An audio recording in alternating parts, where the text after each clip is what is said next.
Hello, welcome to Law Excellence. I am Harsha Mannava and I teach anthropology at Law Excellence. As you are aware by now, the prelims schedule is out and it has been planned for 4 months from now, and it's about October 4th. So this has caused some disruption in the students' examination studying plans. So here we'll discuss how do we address this issue. Before we get into all those details, they can come a little later. Let me tell you a small story. There was a man called Manji. He was a Dalit man living in some rural Jharkhand. He is a laborer. He loved his wife a lot. But unfortunately, his village was surrounded by a big hill. So, for the people to leave the village out for work or anything, they had to get on this hill, cross it and go. There was no road. And they lived like that for a long time now. Even Manji, his family lived like that. His wife was pregnant one day and she was trying to get food to Manji because he was working on the other side. And when she was trying to cross the hill, she could not. And she slipped and she died. Was mortally wounded. Now Manji really loved his wife. He was very disturbed. He was very angry at that hill which caused death to his wife. So he resolved at that time, I will break this hill down and I will create a road to my village. I will not depend on the government. I will not depend on some donors. I will do it myself. He took some basic tools he had, a chisel and a hammer, and started his work. Everybody laughed at him. Is this man crazy? He wants to break a hill, and that too with a chisel and a hammer. Manji faced a lot of criticism. He became the butt of jokes of many people. He refused to listen to any of them. He just continued like a rebel, adamant. Went on for a year, two, a decade, so on. It took him about a few decades, but he finally accomplished his goal single-handedly. He cut open the hill and created a path across the small hillock to his village, and all his villagers now are grateful to him. So much so, he has become the national hero. The prime ministers have spoken about him, given him Padma Shris. So that's the story of a man, Manji, one uneducated, low-caste person, and that displayed the spirit with which he defied all odds to achieve his goal. So what do we learn from this story?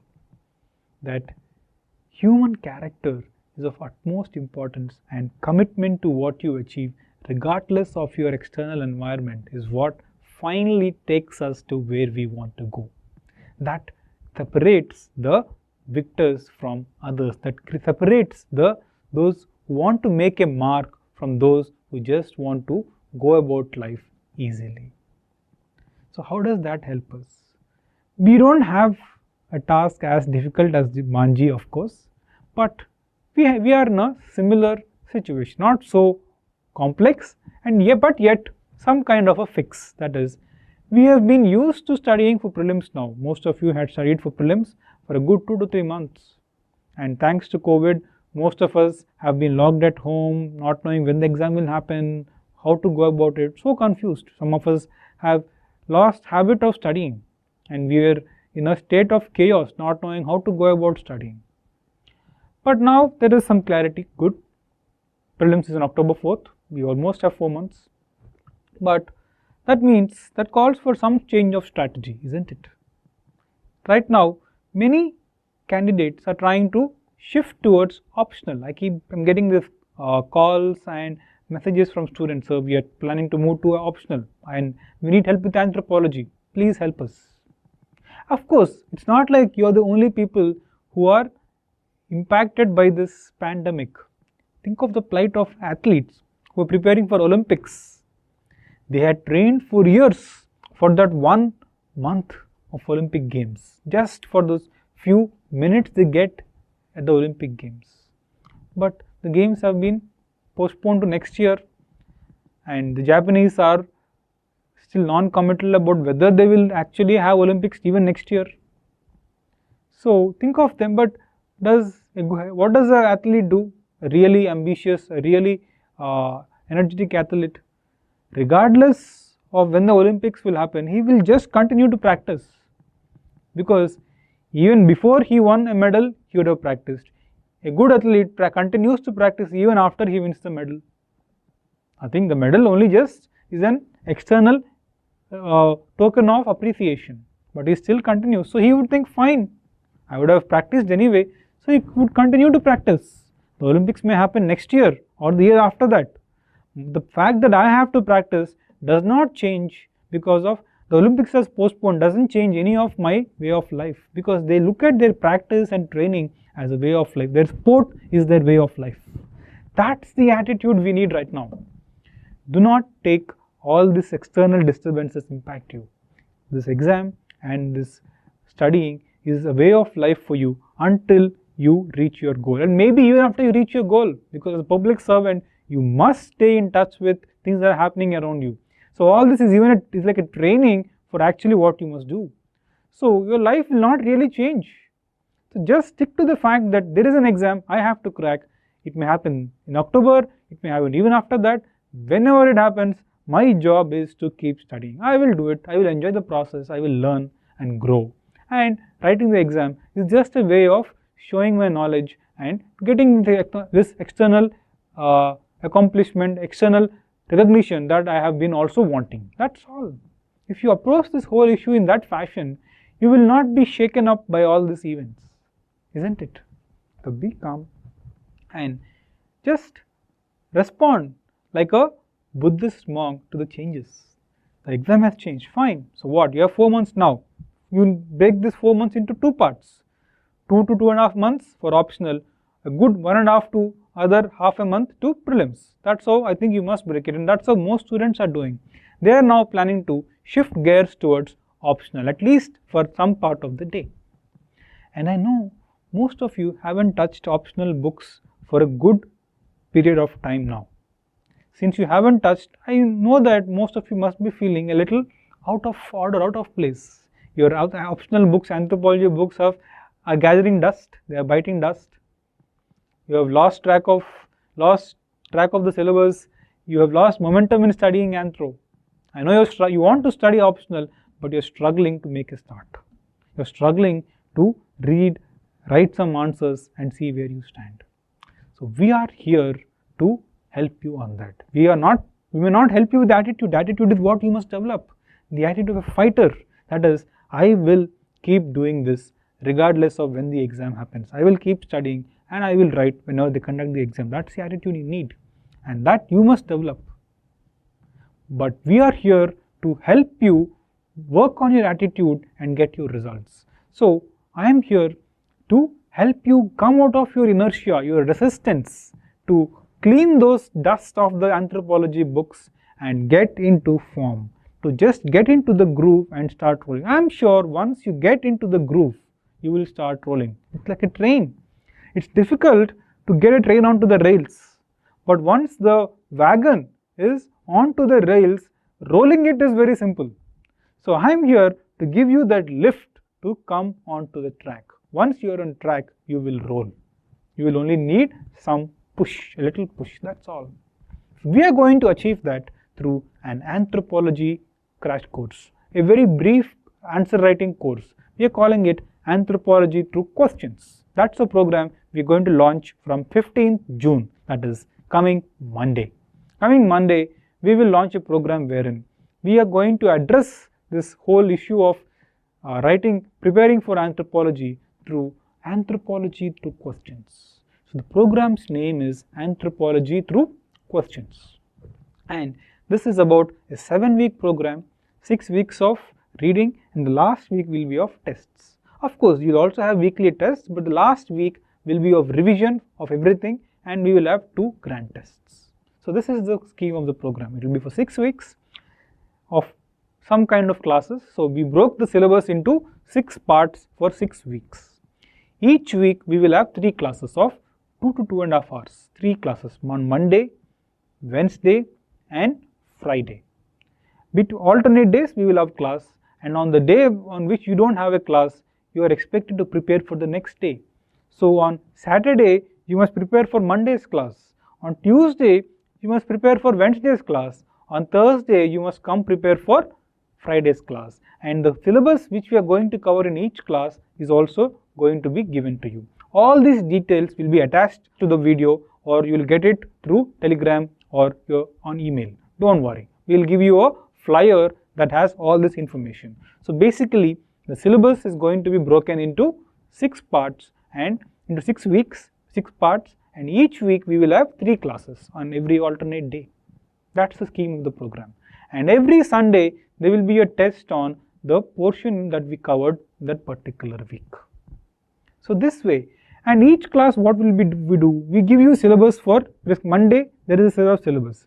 And on Monday, we will discuss the syllabus not like in a regular course. In the course, you would have already had experience, right? We discussed many things. But in this program, we will take up all the previous year questions and see how to write answers. In fact, if some of you write answers and come already, it is brilliant. Even if you don't write, we will see how to write answers. We will see what makes a good answer, what is the writing style, what is the writing approach, what must be there, basics, what must be there. And on top of basics, how do we build on it? How do we add value addition? How do we catch the examiner's attention? Through schematics, diagrams. And what techniques make us stand apart from others? So all these presentation, softer and harder aspects of writing will also be emphasized.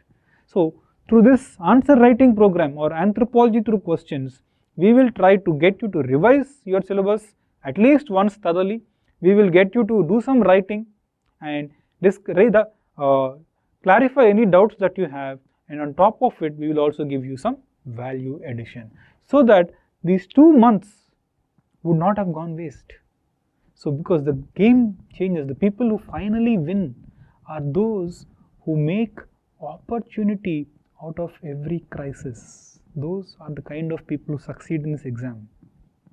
This exam probably is less a test of intelligence than it is a test of resilience and patience. So you need patience, you need resilience to stand by and win in this game. That is the nature of this exam. This is unlike other exams.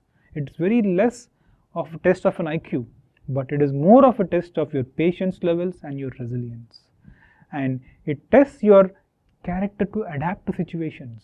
It tests your ability to turn a crisis into opportunity. And right now, this is a crisis that is waiting for you to change into opportunity. And we are here to help you make that transition. So our role is to help you turn this crisis into a very well developed opportunity.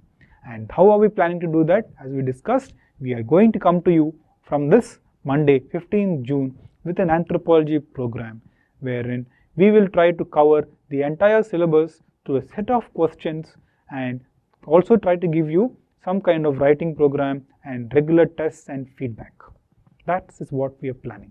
So please stay tuned, and I am looking forward to seeing you join this program. I'm looking forward to helping you make the best out of this opportunity and get back to writing more of writing soon after prelims. So if you have done this 6 week or 7 weeks of thorough revision, thorough reading of anthropology, once the main prelims is over, this time unfortunately you only have 3 months between prelims and mains. I think you have something like 90 days.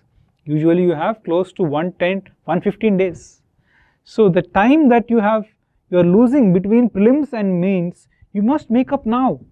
If you relax and slack out now, then you will be racing against the clock after your prelims, because the prelims result itself takes a good 50 days, and once the result comes, you are left with hardly 30-35 days to write the mains.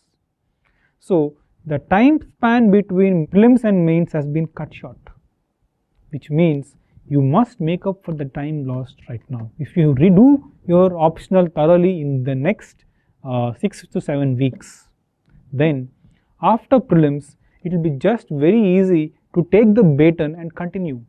it'll take you a few days to get back into the groove, and you can now directly go to writing tests and adding value addition to run towards mains.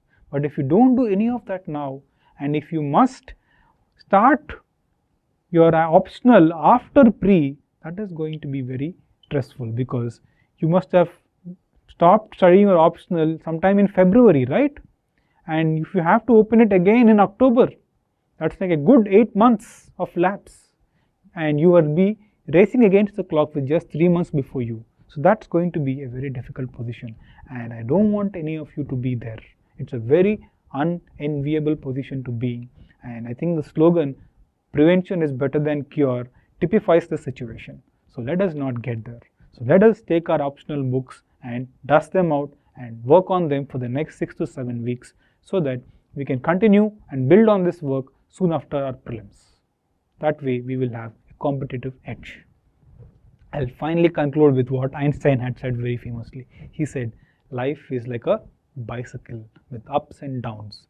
Those who get the best out of life are those who are willing to roll with the life's ups and downs and make the most out of both ups as well as downs. So let us take this as a bicycle ride and enjoy it. Looking forward to seeing all of you on the course. Goodbye and all the best.